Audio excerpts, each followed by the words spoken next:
ಕ್ಷಣದೊಳಗೆ ಲಕ್ಷ್ಮೀನಾಥ ತಂದೆಯ ಮನದೊಳಗೆ ಕವಿ ಕಾಳನಾಥನ ದಿವ್ಯ ತೇಜವ ಮೇಲ ಪಾಠ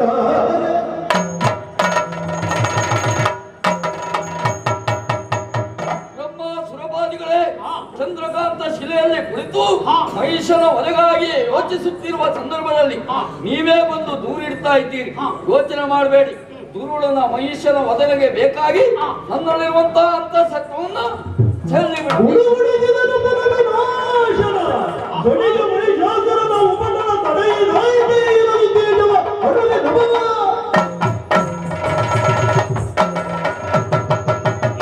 ನನ್ನಲ್ಲಿರುವಂತಹ ಅಂತಃಸತ್ವವನ್ನ ಹೊರಚೆಲ್ಲಿದ್ದೇನೆ.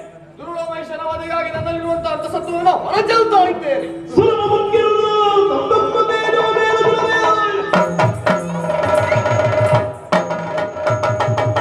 ದುಷ್ಟನ ವಧೆಗಾಗಿ ನನ್ನ ಅಂತಃಸತ್ವವನ್ನು ಹೊರ ಹಾಕ್ತಾ ಇದ್ದೇನೆ.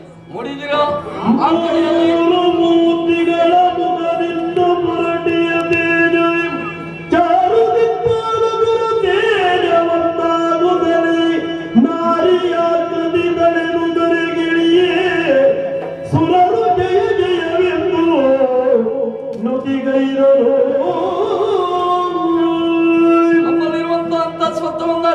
ಕ್ಷಣದಲ್ಲಿ ಜ್ಯೋತಿ ಸ್ವರೂಪವಾಗಿ ಗಗನದಿಂದ ಹೊರಗಿಳಿದು ಬರುತ್ತಿರುವಂತಹ ಒಂದು ಚೇತನ ನಾರಿಯಾಕೃತಿಯನ್ನ ತಳೆದದ್ದು ಮಾತ್ರ ಅಲ್ಲ, ಬರುವರೇ ಸ್ವಲ್ಪ ಅನುಮಾನಿಸಿದ್ದು.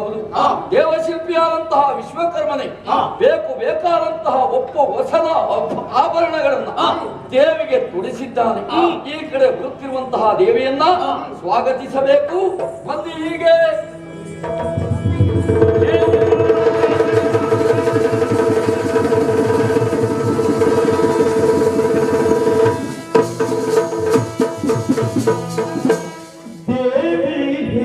ಪಾವನ ಚರಿತೆ ದೇವಿ ಪಾವನ ಚರಿತೆ ನೀನೆ ತಾವು ನಮ್ಮನು ಕರುಣದಿ ಬಾದೆ ಭಾವಜ್ಯೋತಿಯೊಳಿಯುವುದು ಪದವ ಭಾವಜ್ಯೋತಿಯೊಳಿಯುವುದು ಪದವ ನಾವು ಬರೆದೆವು ದೇವಿ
ಪ್ರಭು ಪರಮೇಶ್ವರ ಅವನನ್ನು ಮಾಡಿಸುವುದಕ್ಕೆ ನಿನ್ನಿಂದ ಸಾಧ್ಯವಾಗದೆ ಹೋಯಿತೆ.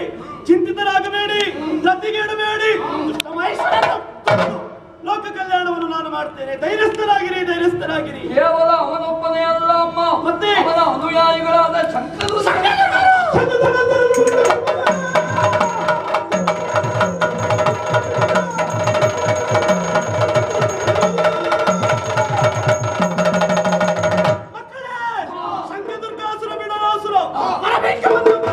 ಲೋಕ ಕಲ್ಯಾಣ ಮಾಡ್ತಾರೆ. ಧೈರ್ಯ ಧೈರ್ಯಸ್ಥರಾಗಿರಿ ಧೈರ್ಯಸ್ಥರಾಗಿರಿ. ಜಯ ಜಯವೆಂದು ಸಕಲರು ಮಣಿಯನಾಗಿ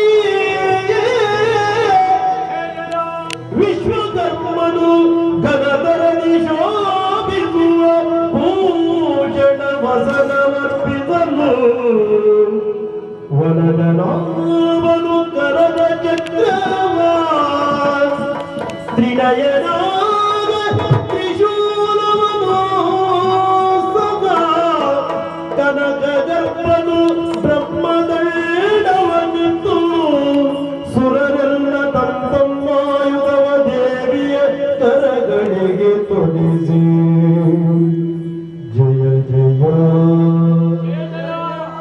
ಜಯ ಜಯ ಜಯ ಜಯ ಜಯ ಜಯ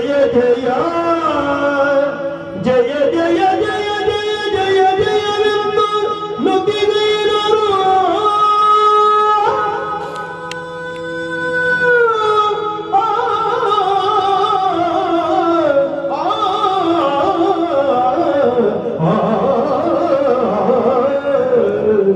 ಜಯ ಜಯ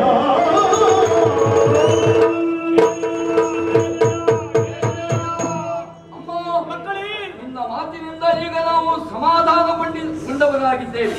ಮಹಿಷನ ಒದಗಾಗಿ ಹೀಗೆ ಹೋಗುವುದಲ್ಲ. ಪರ್ವತ ರಾಜನೇ ಸಿಂಹನಾಗಿ ಈ ಕಡೆ ಬರ್ತಾ ಇದ್ದಾನೆ. ಸಿಂಹವಾಹಿನಿ ಆಗಬೇಕು, ಸಿಂಹವಾಹಿನಿ ಆಗಬೇಕು.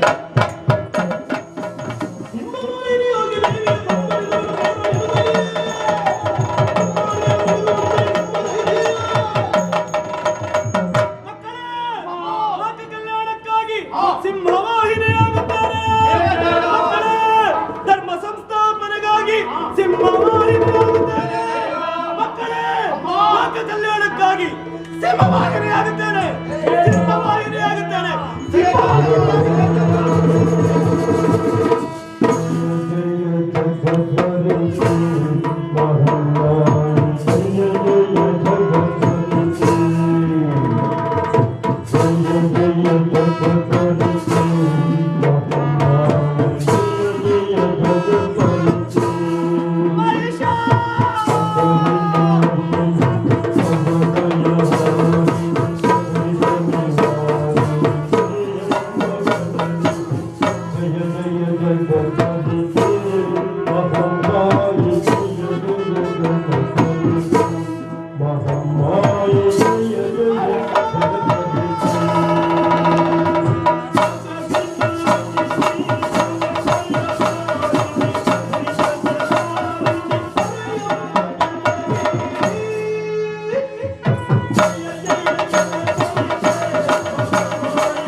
Rama